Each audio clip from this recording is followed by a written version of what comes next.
Guntō is the name used to describe Japanese swords produced for use by the Japanese Army and Navy after the end of the samurai era in 1868. In the following era, samurai armor, weapons and ideals were gradually replaced with Western-influenced uniforms, weapons and tactics.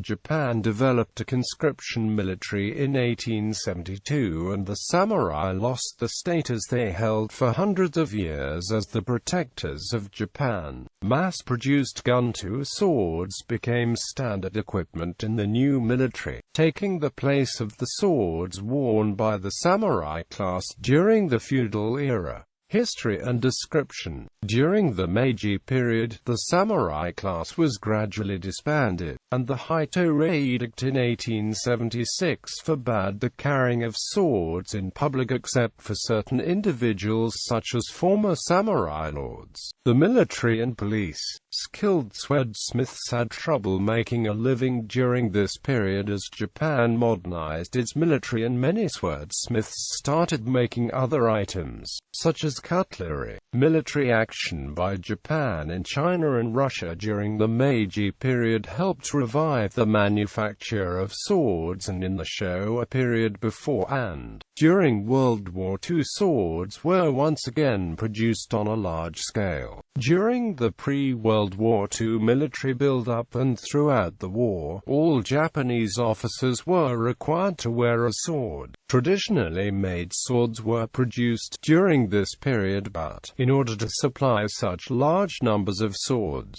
blacksmiths with little or no knowledge of traditional Japanese sword manufacture were recruited. In addition, supplies of the type of Japanese steel used for sword making were limited, so several other types of steel were substituted. Shortcuts in forging were also taken, such as the use of power hammers and tempering the blade in oil rather than hand forging and water tempering. These measures created swords without the usual characteristics associated with Japanese swords. The non-traditionally made swords from this period are called showato, and in 1937 the Japanese government started requiring the use of special stamps on the tang to distinguish these swords from traditionally made swords. During this wartime period, antique swords from older time periods were remounted for use in military mounts. Presently in Japan, showato are not considered to be true Japanese swords, and they can be confiscated. Outside Japan, they are collected as historical artifacts.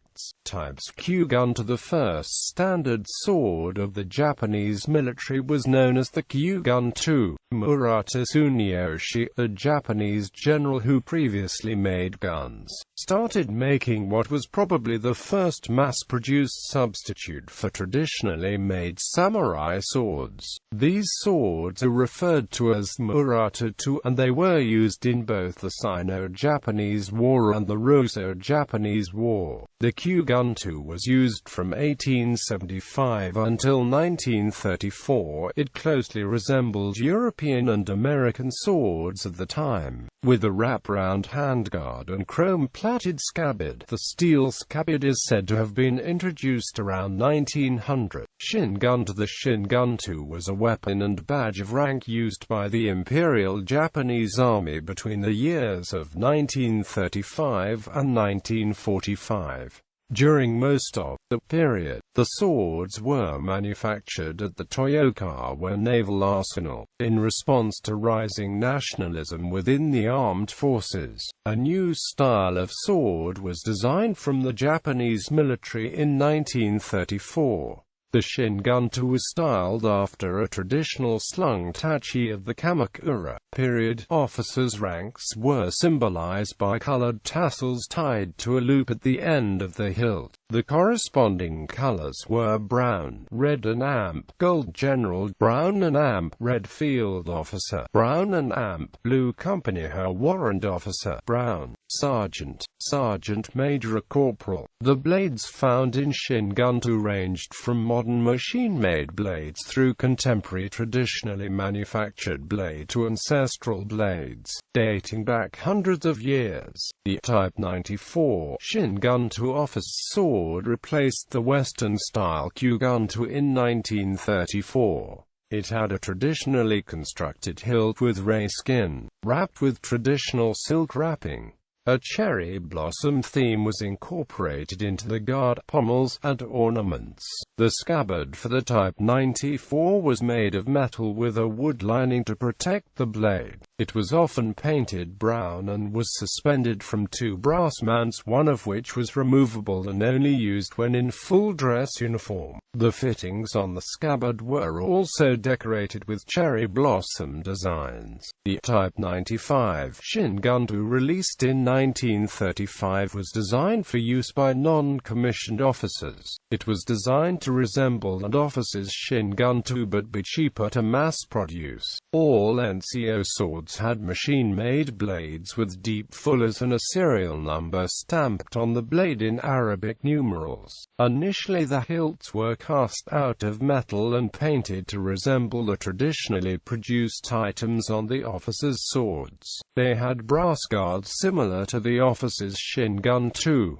By 1945, a simplified NCO sword was being produced. It had a simple wooden hilt with cross-hatched grooves for grip. The scabbards were made from wood instead of metal, and the guard and other fittings were made from iron instead of brass. Type 98. The change to the Type 98 Shin Guntō occurred in 1938 and was essentially a simplification of the Type 94. There were only minor differences between early Type 98 swords and the Type 94 swords that preceded them. Most notably, the second hanging point was omitted from the scabbard. Many changes occurred to the Type 98 between 1938 and the end of the war in 1945. Late in the war, Japan's supply of metal was drying up and Shin Guntō were produced with painted wooden scabbards, and with cheaper and no brass ornamentation. Some of the final swords produced in the last year of the war utilized cheap copper or blackened iron fittings. Guntō was the less common naval version of the Shin Guntō. Some Guntō were produced with stainless steel blades. Gallery.